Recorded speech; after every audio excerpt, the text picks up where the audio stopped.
How's it going, people? Welcome to this week's edition of The Locker Room right here on Top 6 Fan TV. The gang is assembled, all apart from one. Jonah not here with us, still nursing victory pangs for that Carabao Cup. So he's not able to make it today. But we have Sly, Mr. Chelsea in the room, and Manzi representing the red side of Manchester, and that's Manchester United, although he's now defecting to Formula One because of that poor run of form by United this season. Lots to catch up on. Carabao Cup, English Premier League action results as well, and we'll get into it right after this.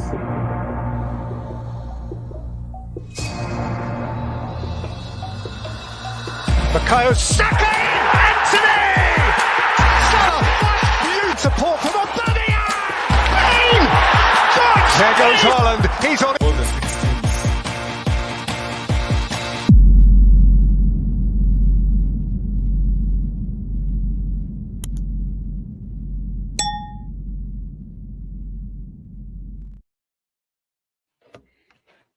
Fantastic. Welcome again. If you're just joining us, ladies and gentlemen, Matthew is the name. You are live on Top 6 Fan TV, the channel. The show is The Locker Room. You are most welcome, and lots of action to recap or review from a weekend that was jam-packed with English Premier League action for the big boys, apart from Spurs, and of course the Carabao Cup finalists. And there is no other place to start other than the Carabao Cup, ladies and gentlemen. Liverpool, imagine victorious, playing a squad of primary school children against the £1 billion boys from the blue side of London. Sly, starting with you. Klopp takes the cup, Carabao home, unfortunate result for Chelsea. They did lose, but they failed to break down all those primary school children, as some have called them. But Liverpool doing very well with their academy kids. Your views on the match, Sly, and what that means for Chelsea? Look, I honestly, it was a really good game. It was a very balanced game. I think when you really look at it statistically, both offside goals, hit the post, disallowed goals, and the likes, which I'll get into in a bit. But look, there's this whole narrative at the moment around the fact that Liverpool played kids and all this kind of stuff. But when you looked at the average age of the teams, like, we had a much, much younger team out there. And that's the general consensus with us right now, is that we have to remember that we have a very young team. They're lacking experience. I think, for a large portion of the squad, this was even their first cup finals, So you have to, there's a certain pedigree you have to have. We had far more chances, we could have been leading at least 2-0 before halftime if we didn't get that dubious decision, that dubious offside decision.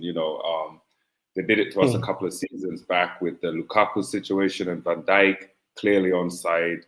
They raised the flag. Even now, it just brings back that same old debate again, and saying, what's the point of VAR if such decisions where you're literally pulling out rulers and drawing lines? And, we're spotting those decisions all the way from here. Things need to get a lot more tighter. Are we going to get to a point where we're going to have to start wearing like chips on like players' shoulders, like how the ball will cross the line? So at least if they have chips on their shoulders, we can see where they've actually crossed it over. But, it was a hard defeat to take because, of course, with Liverpool, we've had our recent years of rivalries right from the early 2000s in our Champions League times. And I think they've kind of just been on a very high at the moment. But again, very happy with the performance in terms of the way the kids came out. They played really well. And I think that if we were just a bit more clinical, and that's the big challenge with us at the moment, is that, Jackson is really lacking confidence, and the young boys are kind of stuttering. They're making the right decisions, but they're not just, it's just not clinical enough. A couple of chances Palmer had where he could have just, passed it to the side of the keeper, or Gallagher had a few where he could have just been a bit more composed instead of lashing out at it. But overall, I think it's good for where we are in the process right now. I think we are. You can definitely, anyone that saw the game will definitely know that we are a force to be reckoned with in terms of, especially when they say we step up against the big boys and so forth. And I think once we get the confidence, then I think that can really translate into seeing this team being dominant for a very long time. I can see a good 4 or 5 years dominance where we're able to maintain the core of a squad. So yeah, I heard you snigger there. So let me, Banzi. Yeah, this guy is just poetically describing a rubbish performance, man. Yeah, I've been listening and I'm like, hey, this guy talking about the company, he's talking about some other stuff. Hey, man. The guy watched the replay, man. The guy watched. I think I've watched that twice. We're talking about the Carabao Cup final 2024 Liverpool. Chelsea at Wembley, not Cardiff Stadium. And Wembley was still under construction. So, can you? Hello, Manzi, your take on that game, sir? Man, for me, I'll just first read for you the memes because it seems like watching a different game. You see, that's some of the man. memes You go to the memes, you go to the memes and the gifs and the banter. Like that's one part of the game. But be realistic on it, right? You can take the poach out of but it seems you can't take the Spurs out of the poach, meaning Pochettino. And then, of course, so the guy who wrote this on Twitter said, the same can be said for Harry Kane. Harry Kane is doing badly. So, I think Spurs the problem. Then, there's another guy I follow on YouTube called Mauricio Pochettino reacts to the cup final defeat between Liverpool, defeat to Liverpool under five. So, yeah. Under five. I think even that already, man. We've real dispelled that. The first issue was, okay, he said, it's Poch, he's brought that bad omen. But he set up that team perfectly. It's just the reason why we lost is we weren't clinical. That's it at the end. Like, all jokes aside, we've already even described. Anyway, jokes aside, I think from the game, first of all, Keller have played extremely well. Like, their keeper saved them. Like, when you think about the number of saves, inspired display. Too much, because that game was a game that could have been won. That was won on one goal, just one. So if any of those attempts that Chelsea had gone in, then it would have gone Chelsea good. But I think Keller played a very crucial role. Of course, Van Dijk scored twice. I think the first goal was a goal. I don't know, it was called offside. But again, when the second goal was good. So there was poor defense on Chelsea's part. But even Chelsea's keeper made some really good saves. So the game was quite interesting. Yeah, Petrovic. Back and forth. Yeah, Petrovic, he made very good saves as well. But I think Liverpool on paper was a weaker team. Chelsea was a stronger team. It was under 5 versus a 1 billion bottle. I've seen another meme where they had done a bottle, a blue bottle, which is 1 billion pounds, and then it's versus that bottle. So I think, first half Chelsea was better. Second half, I think Chelsea was, but extra time they lost it. I don't know if they got tired. I don't know if they said we're trying for penalties. I don't know if they switched off a bit, and then 117 minutes, 2 minutes to go to the end of the game. Yeah, it was quite sad. It reminded me of United's what was it, Europa Cup, where you have to go to penalties, and a game which should win in 90 minutes. If you take it to extra time, then you go to penalties, and then you lose on penalty 11-10, and you lose a cup. So Chelsea might go trophyless this season because of not taking that game seriously. So credit to Liverpool. Yes. Credit to Liverpool, they played very well. And yeah, well done to the under fives.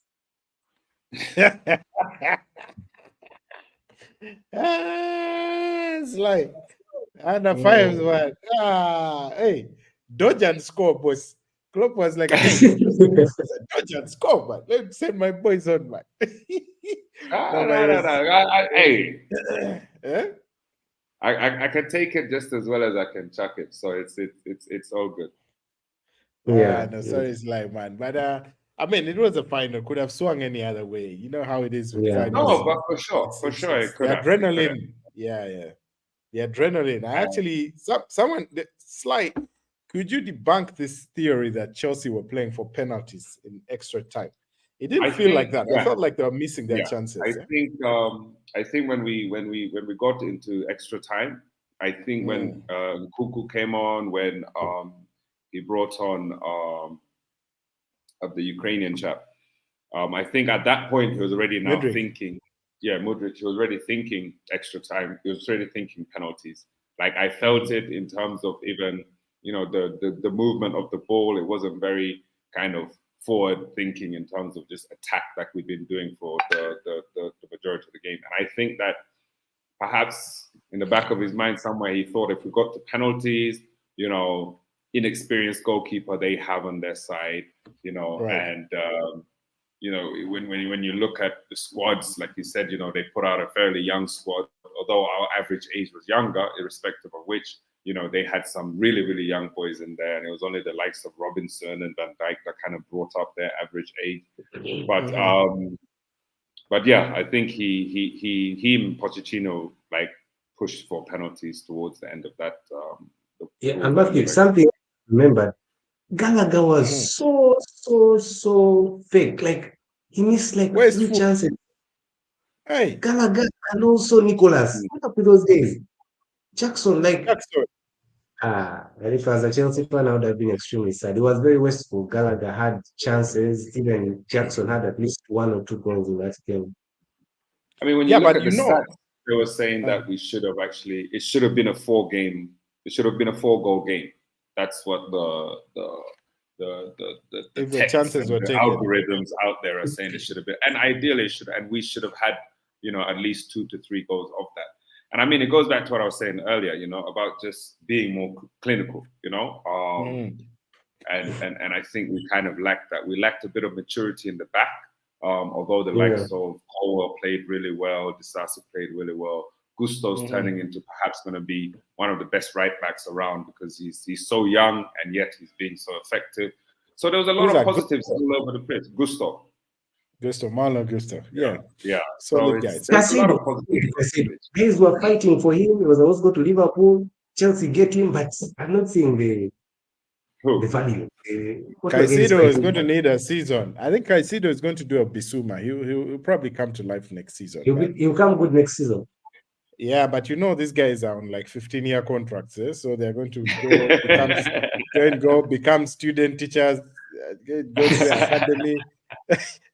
So they even have jobs for under-8 coaches. Cole Palmer, my guy Cole Palmer, you score more goals like that, you're the coach of the under-5s, man. You don't worry. Hey, Palmer, when you see him playing, you're like, that guy is okay. But wait, I saw Pochettino saying that Kuku is injured. Kuku is injured, injury, but they don't know when he got injured. It's guy. No one knows how he got injured. The problem has become chronic because you see, I think the first mistake we made was we rushed him back. We rushed him back to play. And I think that aggravated the injury as well. So for me, honestly, I think you should just, the likes of Nkunku, even Reece James, just sit them up for the rest of the season. Just give them a good summer break. And let them kick off early and start training early and so forth. But but I mean, that's somebody that I still think that, we've been looking for a number 9 since Diego Costa, really. So man, the way things are going, I'm told there are 4 chaps spotted in a London nightclub, going for Zumba night. So 4 chaps. There's Christopher Nkunku, Thomas Yeah. Partey, Yeah. Lisandro Martinez, and I Yeah. think you see the common denominator there, man. I don't know who their Zumba teacher is, but you guys are they can't get off the Yeah. injury bench, man. Broken guys, just Broken guys, man, going for Zumba. Yeah. But anyways, jokes aside, great result for Liverpool. Klopp wins his first cup there. Quadruple Yeah. on the cards, Sly. I mean, And then let me Carabao ask you, Cup. do you guys think it's Yeah. sustainable? Do you think because you see, as much as we're talking about like the Liverpool kids, right? There's definitely a transition that's taking place there on the pitch. You know, the likes of Van Dijk, you know, Salah, you know, Robertson's like 27 odd, so he's still in his prime. He's still okay, but there is a transition taking place there, and then also at the same time, they're gonna definitely have the transition of the manager as well. You know, because like I think Klopp is probably one of the best man-to-man managers. You know what I mean? Okay. So it's like, is this something that are we going to see a dip in Liverpool in the next 2 to 3 years? Because it seems Alonso is. No, certainly. Oh, well, it depends on who they bring in, to be honest, right? They're bringing someone who has not been, because it took Klopp a while, at least a season, 3-4 years, to right? sort of, but to sort of, Klopp is synonymous with Liverpool now. It's just like Shanks and Paisley, right? Yeah. He's legend. I mean, he's even more legend than Gerard Houllier and Rafa Benitez. For me, he's just more connected to the Cup than those guys were, right? So to bring a guy in and who can sort of connect with that squad, it is they'll struggle. It's even like, man, it's like Liverpool are crying out for someone who understands their culture. Like to get the team, you need to first get the culture, and then get the like team. So post Ferguson, like 5 guys who are just fake guys. So you're now thinking if it's not Alonso or Gerrard, because the only thing that would play out for Stevie G is that the team is ripe. He has the passion.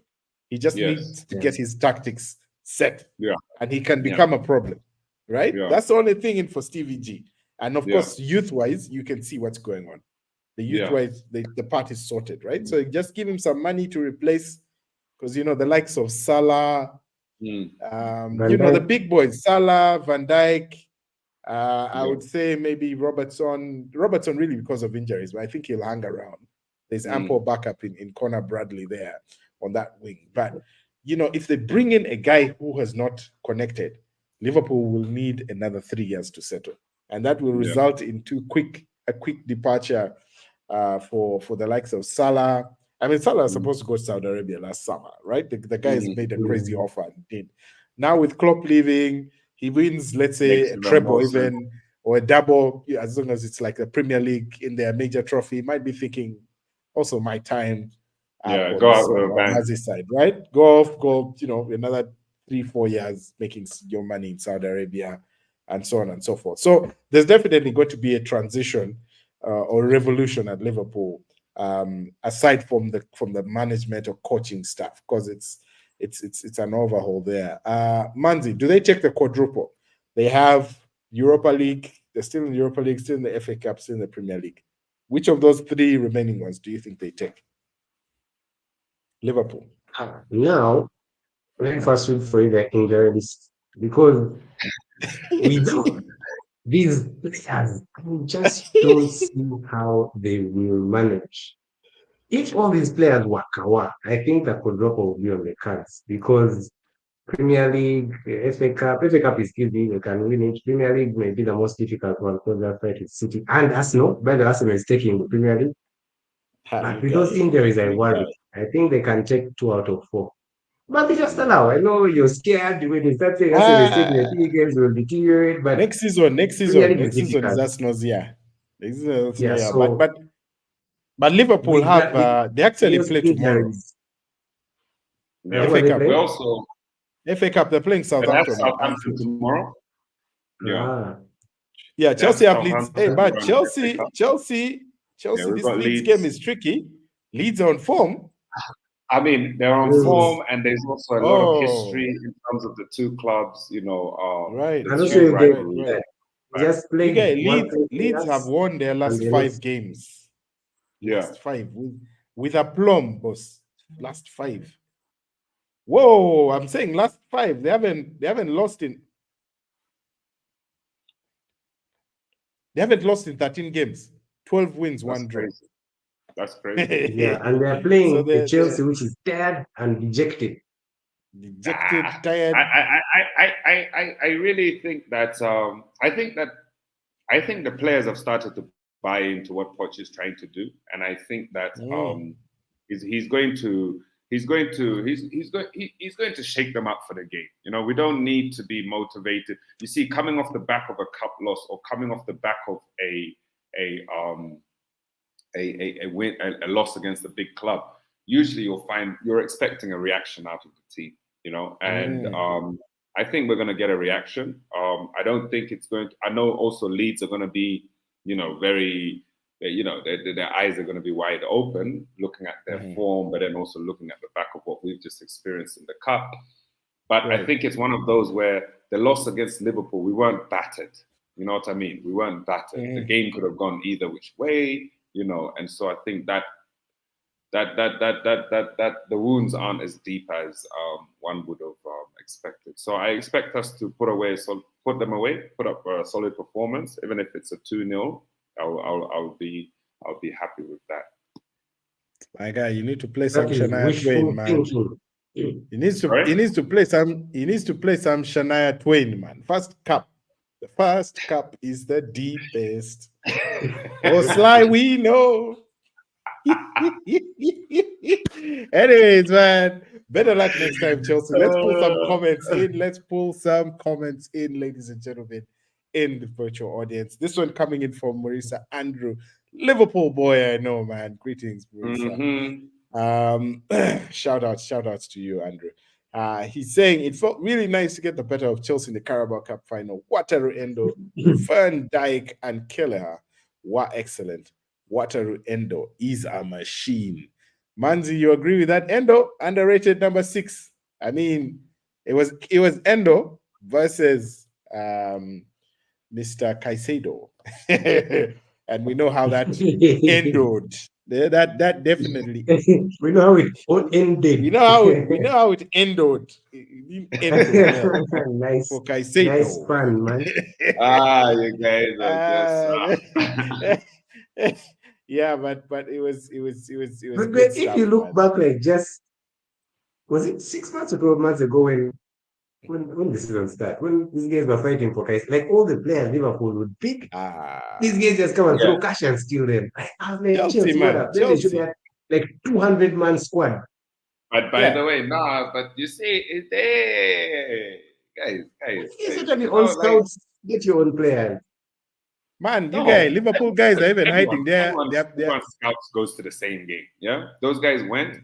They gave Caicedo they paid his release clause. The difference is the guy who's been a Chelsea fan. He's been a Chelsea fan. He had a verbal commitment with the club to say, "Look, I'm going to come." And so he's now Liverpool has to get their guys hiding under the table. They're like, man, you haven't had. They have bought the entire Liverpool academy from age 8, first-class tickets to the States with their families. Say, no, you guys, you go for 6 months because you can't be here in the summer. Chelsea guys are going to be falling in. So it's a problem, man. It's a problem, man. These Chelsea guys need to sort themselves out, right? I don't know. But honestly, I don't. How come we don't get financial fair play? It's like, how do you guys keep surviving financial fair play rules? How do you do it? No, because you see, the thing is, we make the money. That's the problem. We make the issue is really like if you look at the players that we have, sold. Yeah, I think in the top leagues, Chelsea has made the most money from transfer windows. It's number 1 performing over the last 6-7 years or something ridiculous like that. I mean, you look at deals that we strike with the likes of like the deal we struck with for Hazard for Real Madrid, for example. That got us paid so much. And even when they won the Champions League, they had to top it up again on top of that. But then also at the same time, it's signing these guys on long-term contracts. So the way the fair play guys do it is they'll Give the break guys down. jobs for 15 years. Like Mark Yeah, said. so I Boss. think that's why they changed the rule, right? Now you can't sign longer than 5 years. But if you look at someone like Caicedo, or rather, let's look at Enzo. We paid like 105 million for Enzo, sorry. But first of You all, got to take those guys were Matthew. happy. The guys want to take. Have you seen? They want to take Endo as well, man. And just taking the Liverpool. I see. We've got Sly, man. Yeah. Now, have you seen? Sly wants to take Endo. I was like, We have okay, got I know, him, but man. I'll give you an example Endo. of how we're managing it. And I'll use Arsenal as a classic example. And let's look at the central midfield situation. When you bought this chap from when you bought Rice from West Ham, first thing was actually West Ham asked for all the money up front. Yeah, and you paid all the money up front. Yeah. When we got Enzo, I think those guys went and took something like 30,000 euros up front. And then the rest was broken down over the duration of a payment term of like 3 to 4 years. So it's making those kinds of deals that allows us to be able to spend, because our net spend per season is below the threshold. But are you thriving, man? Arsenal tried that with Nicolas Pepe, boss. We're still paying. Oh no, but then you see, you guy. Whee! We want to put this Pepe just another tweet here about Pepe in the sports page. Which Our Pepe? sports page. Nicolas Pepe. Saga over costing the club well over 130 million pounds. What an absolute shambles. Just leave that guy. Leave that guy. But then, anyway, man, moving on from. Would you want to play us right now? Oh yeah. Oh, would you want to play Arsenal right now, my brother? Yeah, No one wants to play Arsenal right now. I'm saying Chelsea. Did you say Arsenal? You don't want to meet Arsenal. Yeah, Chelsea. Would you want to play us right now, Manzi? Man United. Chelsea is very poor. It's Chelsea on any. We want to play us right now. Yeah, you know, I think the top 6 or top 10 or top 15. No, yeah, Man United. Man United would beat Chelsea now. I think, no chance. Easily. It's so poor, man. United. I think so. With Hoyland, man. With Hoyland. Just check when we're playing you because. Okay, April 4th. It's okay. It's not far off. April 4th. It's so far I'm off. gonna make sure we watch that one. That one, it has to be a watch along, Manzi, with you. We should watch. We should catch it. But you're so lucky, you guys. That's not Fool's Day, man. Because that would have been an interesting result. Anyway, moving on, you guys. Premier League. We have dwelt enough on Chelsea and Liverpool. Yeah. And congratulations to Jurgen Klopp on that. Cup there, first of a potential quadruple for the Cup. Well done. In the English Premier League, it was back to business for the Arsenal, thumping Newcastle 4-1, getting revenge for that 1-0 defeat, controversial 1-0 defeat at St. James's Park, in which Mikel Arteta, according to the Premier League, well, he didn't receive a ban, but according to a lot of media pundits in especially GB, he lost his cool way too much. But some controversial decisions they have here. But that didn't matter over the weekend. Arsenal blitzing Newcastle 4-1, goals coming in there. But I'm telling you, Bukayo Saka, what were we talking about? The chairman of Boom Squad. We have to pay him, his usual respects. Mr. Chris Lantaja, Man United fan, very excited. He was making so much noise when. Need to first look for him, man.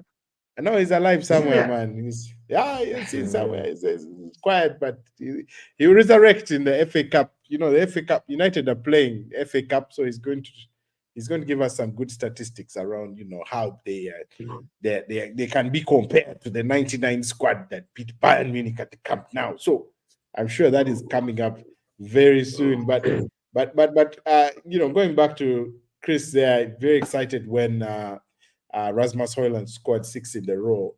This guy is going under the radar. He has scored 5 in a row in the Premier League, and he's not even a striker. I mean, and Sly, I'm keen to hear from you. He does go under the radar, but from a statistics point of view, Bukayo Saka is actually pulling up trees at the moment. He's on form. He's doing very well at the moment in the Premier League, and that's 25 matches played. He has 13 goals overall, and you can see that he's also basically consistently supplying assists as well for the Arsenal. That's what, So 20 goal contributions.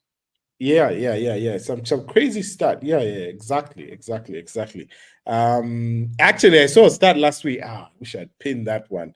That at this stage in his Premier League playing career, in terms of same amount of games as Cristiano Ronaldo for Man United, he has the same number of goal contributions and assists, basically. So anyway, don't want to go into that debate with Phil Foden, whether which of the two is world class and who's not world class, but yeah, I'd say Bukayo Saka is a decent player. Sila, your take on Arsenal and Saka? I mean, I think they're kind of like in the same space right now.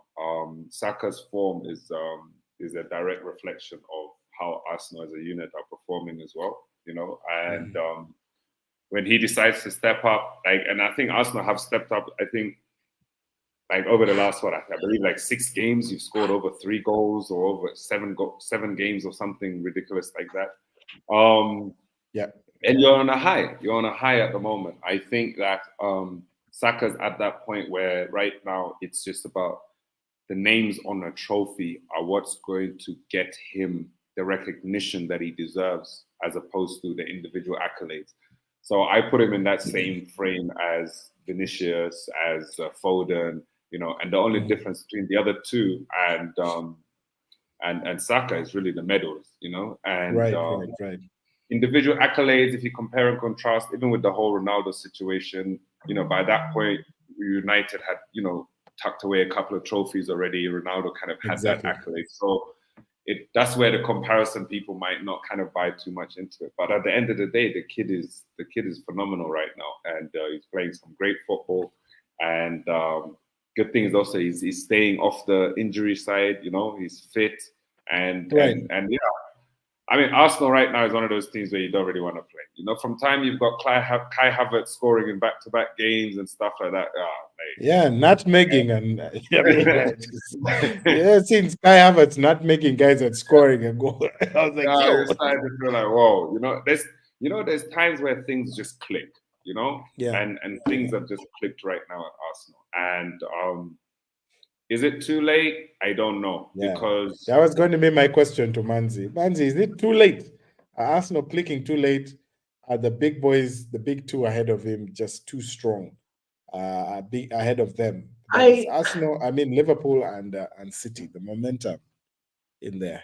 I don't think so. I think if you look at the current table, 60, 59, 58, if Arsenal decide to win all their remaining games, they win the league. So all they have focus on is, football is very funny, but the more you win, the more you are able to win. So that confidence, it's better.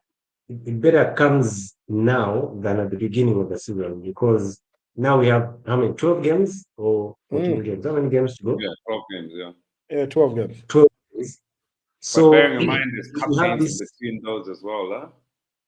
Yeah. So if you keep this momentum going for 10 weeks and maybe you lose 2 games, chances are that you could still win the league. Whereas if you start it at the beginning of the season, then you bang gas at Christmas, then you'll catch up. So for me, I don't think it's too late.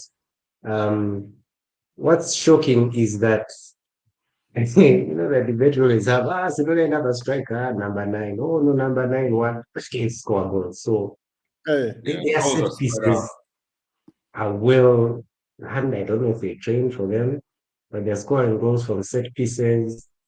Yeah, football is interesting to watch. It's fun to watch. So I think Arsenal are really, their fans they can't complain this season. They should be happy with what Arteta is doing. Yeah, I So think so. what happened at Porto then? Because now they're scoring goals like for 6, 7, 8 games. They're banging in 3, 4 goals a game. Like, you know, Arsenal winning 4-1 just last weekend or whatever. But they go up Right. against Porto and it's like not even a shot on target, you know? And Yeah, yeah. it's I don't know, what is it? Is it a mentality thing? Is it like lack of Champions League pedigree within the squad? Is it, I don't know, because that's such a dramatic contrast to what you're doing Yeah. at Right. home. Mm. And you're not doing it at home against small teams. So Mm. Well, what happened, Matthew? What I didn't watch that Yeah, game. I yeah. just saw guys had 0 shots on goal. What happened? Yeah, to be honest, I also caught the highlights of that one. I didn't catch the full game, but I did catch up with the highlights and analysis from that. And from my observation, it was really down to the manager in terms of the sort of mindset that he sent those boys out to the pitch with. You know, they're very happy and happy to play for a draw and sort of take a 0-0 back with them to the Emirates and let loose there. And to be honest, you know, they're so lucky that there's no, that there's no away Away goals goals rule, rule. because Yeah. they man, they would be done. And I think, Mm. you know, because now that particular result did open up the debate around this, you know, how Porto are missing the away goals rule, because for the small boys to get a result like that and go back in the second leg, it does make sense. UEFA obviously felt that it was I affecting love them, man. I love the away goals. yeah, away goals, man. I Yeah, love the that away away goals. goals. It's like shocking. It was Yeah, good. you know, I but remember it was United's game with Roma some like 10 years ago. His first game yeah, was like two Yeah. yeah, away goals. Then they came to United. It was like 7. yes, You have to overwork hard, man. yeah, But yeah, let me yeah, yeah. ask you, So Matthew, would you rather take, because I mean, like right now, would you rather take Champions League or the Premier League? They can't manage Champions League, uh man. Just take Champions League out of the. no, you see, Champions League is an interesting, it's a different Because you see, dynamic, Champions right? League is cups, right? It's And cup games are yes, always just, hey, who yeah, shows up man, you with never It's a cup know. game, but it's a Yeah, different league. it's a It's a different different ball dynamic. game. Yeah, it's Liverpool, a different United, ball game. Yeah, that and it's stuff is not because of supposed to its go. yes, because of its unpredictable nature, Arsenal's lack of experience in the competition, right? Mm. Um, although in terms of, you know, winning the Champions League now, to be honest, is down to whoever can beat Man City and Real Madrid. Whoever can beat Mm. those two can win the Champions League. Mm. You know, as simple as that. And if you try to line up the teams across Europe that can do that, maybe a Bayern Munich on form, but they've been a bit lackluster this season. Arsenal can definitely, on their day, not all the time, do a job against City, especially when Mm. KDB is out. KDB, is, by the way, is also injured. We'll get to Mm. that. Yes, he has a massive You guys sprain beat there. City. You guys can beat City in the Premier League. Can you beat them like in the Champions League final? Over 2 legs. No, in the Champions League final, yes, but over 2 legs, I don't think Hey, so. So, sure. We just No, managed it ourselves, 2 man. So I legs. don't know about. No. 2 legs. That's a tricky one. They'll be difficult. But all in all, down to a lack of experience and pedigree, like you hinted at, Sly, for Arsenal. But I do believe they're going to rectify that in the second leg. The saving grace there being that there's no away goals. Otherwise, if there was away goals, I would say Arsenal were definitely heading out, because Porto do have pedigree themselves, having won the UEFA Champions League twice, and of course, huge number of Portuguese caps as well. So they're no small babies. But moving away from the Arsenal, Man City had a narrow victory away at Bournemouth, 1-0. Phil Foden with the goal there. Sorry, Matthew. I just wanted to just ask your thoughts on something, because I'm looking at the fixtures, Right. and when we get into March, it gets really tricky Yeah. for you guys. And going back to what Manzi was saying about the fact that there's only 1 point really in between it, right? Right. Because you got Porto, then you got Chelsea, then you got City right after that. Right. So in that kind of, the whole season can turn around in 3 games. Yeah, because if you win against Porto, and then you come say you beat Chelsea, and then City beats you, then you might go through Champions League and then be out of the league. Like, it's a very, Yeah, It's there's the- going to be a lot of nail biting during that time. my guy, Sir Alex Ferguson, the legendary manager. Respect to that man. He tormented us for many a year.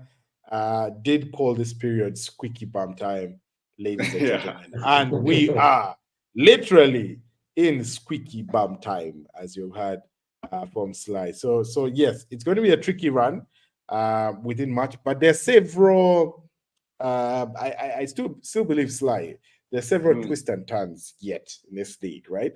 Arsenal have to play City as you know their biggest game, arguably. They're done with Liverpool also have to Liverpool, play. right? Liverpool have to play City, or Liverpool and City have to play each other. So depending on how that swings, if it's a draw and Arsenal win, Arsenal get some, momentum if they can win the rest of their games. And so if it's a draw and Arsenal can also, let's say, beat City, then that bodes well for the Arsenal. It's pretty Spurs crazy. have to play all three. So Spurs also have something to say about that. Chelsea is also in the mix, as we have seen, in sort of influencing a bit of the result there. So there's a few banana skins left to go, and I for me, to be honest, I'm not putting Arsenal there to win the league, right? It's for me, it's between Liverpool and City. I would like Liverpool to take it because of. Yeah, man. I'd say these other guys, yes, Arsenal is kicking in into form. It's the first time we've seen them at this level of form in the last 15 years. City have done this for the last 80 let's say 6 to 7 years consistently. Liverpool, you would argue, bar last year, have also been consistently doing this at this stage of the season for the past 5 years, right? So these guys know what they're doing. It's just, and there's no stopping them when mentally they switch on, right? So it's I guess it's no longer. Do you remember back in the day when it was like if you're top of the league at Christmas? You're rolling, man. My guy, this ain't no farmers league, man. This is the real deal. This is the real deal. But going back to City, 1-0 the result. They keep up the pace at top of the Premier League. So that is Liverpool on top, 26 games, 60 points played. Manchester City second, a further point behind on 59 points. And Arsenal in third place, same number of games played with 58 points. Aston Villa capping up the top four in fourth with 52 points, 5 points ahead of the next best team, which is Spurs, and obviously United a further 3 points behind. So that's how it's standing, ladies and gentlemen. It's going to take quite a bit of stopping for City and Liverpool, but just on City before we run away from them, right? Not looking like they're firing on all cylinders, but getting the results, right? And with KDB injured, their defense looking shaky. Between Liverpool and City, Manzi, who looks more vulnerable between those two? If you bring, I know we have spoken about Liverpool's injuries, but to be honest, guys, I have a feeling Klopp deliberately left out one or two of those guys because Salah today was pictured running around in Liverpool, somewhere in Liverpool, recording a Pepsi ad. So if he can, if he can do that, if he can do that, I think it was it was what was his name? I think it was Darwin. Yeah. When Van Dijk scored in the final, he jumped off, ran down, heaped over tables, like embarrassed. Jack climbed over the advertising board, ran down, hugged the Jesus. It was crazy. Yeah, man. You should have seen the team, the club doctor, man. He was the only one who wasn't celebrating. He was like, yo.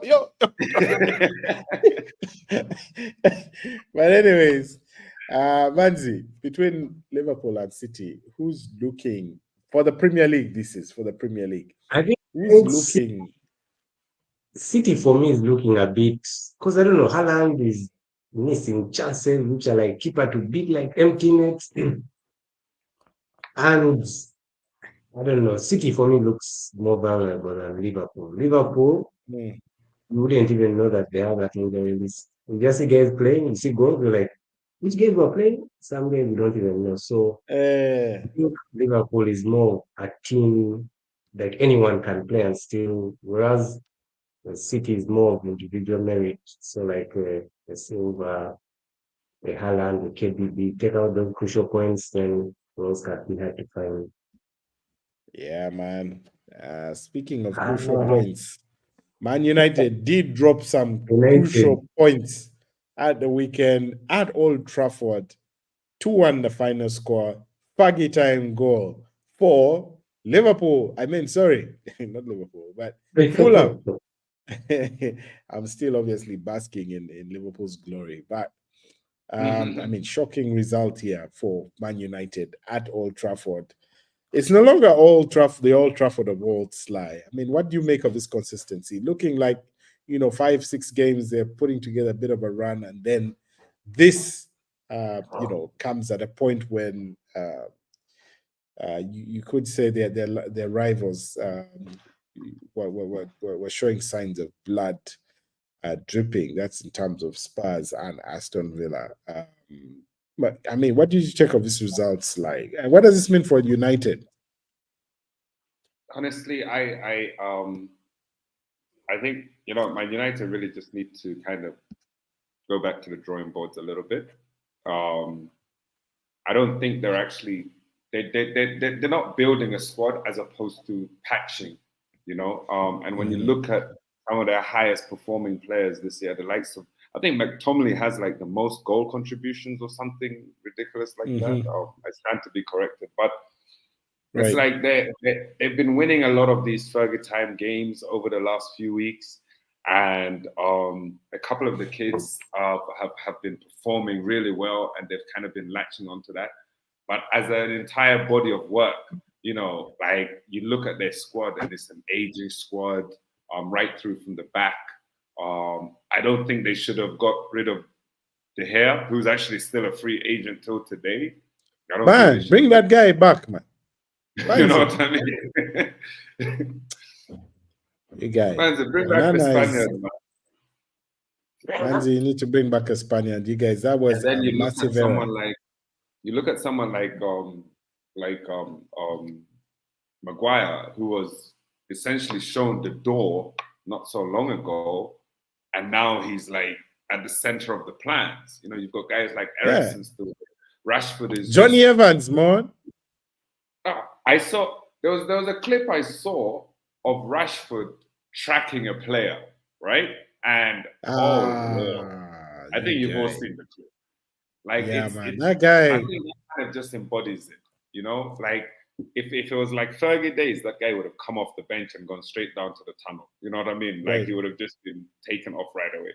But I think he lacks that now. We've been talking a lot about,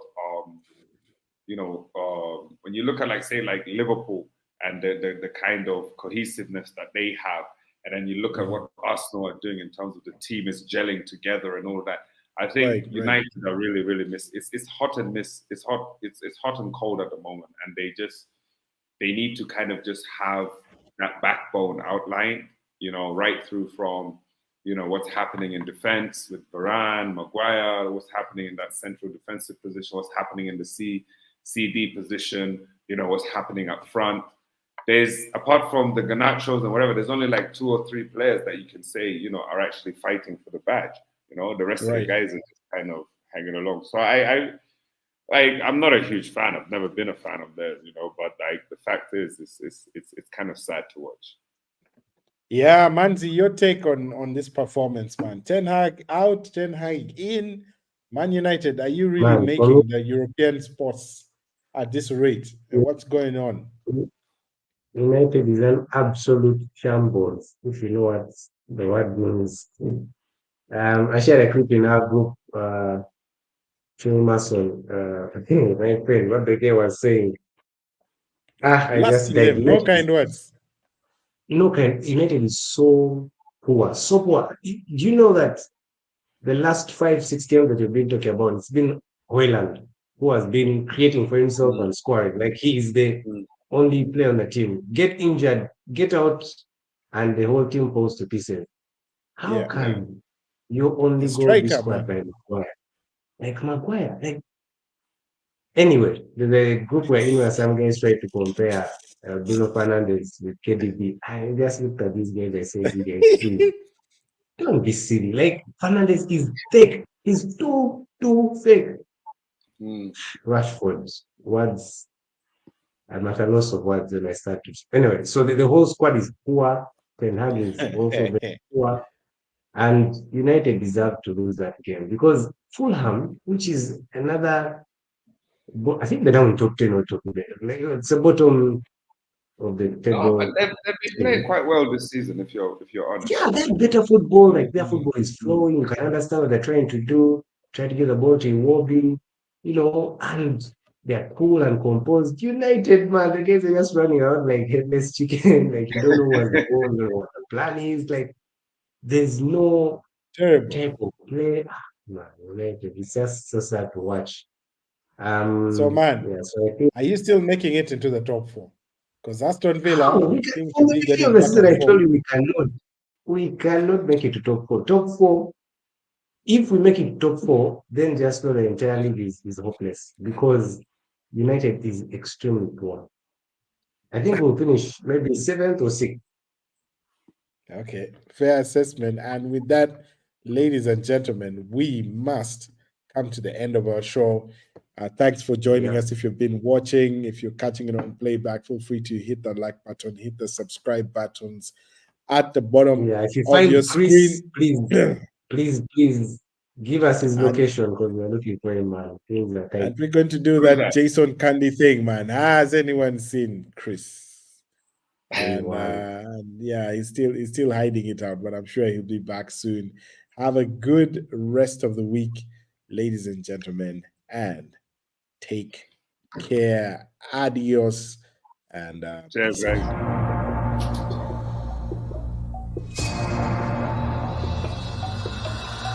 Saka in! Anthony! Salah, huge support from Aubameyang! There goes Haaland. He's on